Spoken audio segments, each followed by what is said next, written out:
Hello and welcome to All About Caregiving. Today's subject is going to be anticipatory grief. Not easy to say and also not easy to go through, but as a caregiver, this is something you could likely encounter in the future.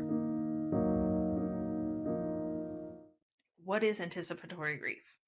According to Wikipedia, it is defined as a feeling of grief occurring before an impending loss. Typically, the impending loss is the death of someone close due to an illness. Most generally, this is going to be a loss that occurs over a long period of time from something like cancer, dementia, or any long occurring illness. Now, personally, I had experienced anticipatory grief numerous times, but never knew that there was a name for it until last spring. And I kind of figured if I had never heard of it, maybe some of you had never heard of it either, and didn't know that there was a particular name to this feeling when you're watching someone that you're caring for and that you love so deeply very slowly start to deteriorate, and parts of them are almost dying off. This could be, someone who used to go for walks and can't do that any longer, or someone who used to play the piano but can't. And ultimately, someone who no longer is able to eat. So, like I said, I had never heard of this term before. And honestly, I just thought when going through it this most recently that I was just depressed. And who wouldn't be when you're watching someone you love very slowly die? But in doing some research, I found this term, anticipatory grief, and looking into the definition, it really helped me to understand what it was I was actually dealing with. And from there, I could then look for ways to cope with these feelings. And that's what I'm hoping to share with some of you today. Tip number one, seek support. Now, this could be either professional help or if you have a good support system, either at home or in your friends and family network, people that you can really lean on and open up to. If you choose to go the professional route, I would really recommend doing your research and finding someone who specializes in depression and or grief. They're going to be a bit better equipped to help you with the things that you're going through. Or you can always lean on friends and family if you're not very comfortable with going the professional route, or if you just don't have the time or resources to do so. Number two, acknowledge your emotions.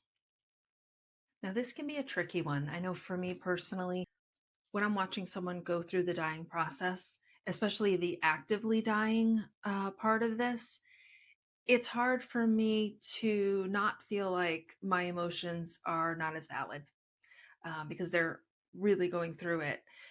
But it is important that we acknowledge how we are feeling so that we can address that and not get too deep in it. Now, if you do choose to seek professional help, you'll have someone to hopefully, if they're good at their job, they can help guide you through identifying those emotions and coping with them. Tip number three, fully appreciate the time you have left together. The best way I have found to do this is to really appreciate what could be, it may not necessarily be, but what could be the last haircut you give your person, the last bath, their last birthday. You can make these moments so much more special by being more present, being very intentional, and showing as much love as you possibly can. Tip number four, educate yourself on the dying process. And what I mean by this is learning the different signs that the body goes through, particularly in the actively dying phase. You're going to see more bones exposed as they get more emaciated. Mottling will appear right at the end. And when you know what to look for, it'll help you to prepare for any upcoming stages and kind of have a mental gauge on an approximate timeline. And of course, everybody's different. Every death is different. And the stages they go through may vary slightly. But the more educated you are, the better prepared you might feel. And that will help you cope with what's to come. Number five, Find things that bring you joy. Dedicate time for you to live. And I mean really live. When we sit bedside and watch someone very slowly deteriorate, it gets so easy to get sort of bogged down by that. But take time, make a list of things that you genuinely enjoy doing and go do them. Do them while you can. Take advantage of your legs that work, your hands that work, all the things that your person, can no longer do. Almost do it in honor of them. Tip number 6, lean into the grief. And what I mean by this is getting some of it out. For me personally, I find that if I don't release these emotions, generally by sobbing, crying, they will show up in some other way. I'll get sick, feel run down, I will get depressed. So for me, I almost see it as like a cleansing. Sort of like tip number 2, feeling the emotions. This is almost taking it a step further where you are acknowledging the emotion, but then releasing it. Obviously, not permanently because, your person is continuing to decline. You're going to feel these emotions again, but it's just not letting them sit inside and fester, which isn't healthy for anybody. And it's not allowing you to be fully present for your person. Now, the best way for me personally to do this is to be totally alone so that I can really, really sob. I mean, when I say ugly cry, like I go hard. Um, and it feels almost like an emotional cleansing.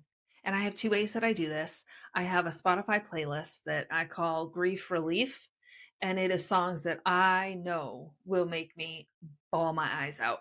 A lot of times I will customize it to who I'm caring for at the time. So it will include songs that either make me think of them or maybe their favorite song or a song we've listened to together. But then I also have in there songs that are just guaranteed make you cry your eyes out kind of songs.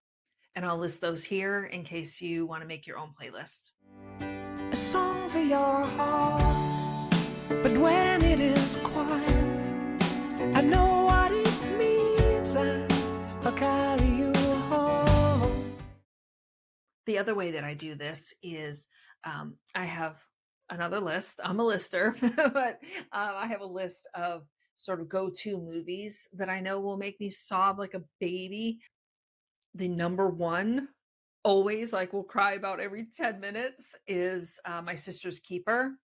Another good one is Southpaw, which you wouldn't think because it's a boxing movie, but it's also very sad, like all throughout the movie. So these are good for me anyway, to sort of just get the ball rolling on sobbing, and then usually by the end of the movie, I feel pretty well grounded again. These are just some tools that I have found very helpful when experiencing anticipatory grief, and I hope they will help someone else. If you've experienced this and found some coping mechanisms that worked for you, please share them in the comments so that we can learn from each other. Thank you so much for watching, and I will see you in the next video.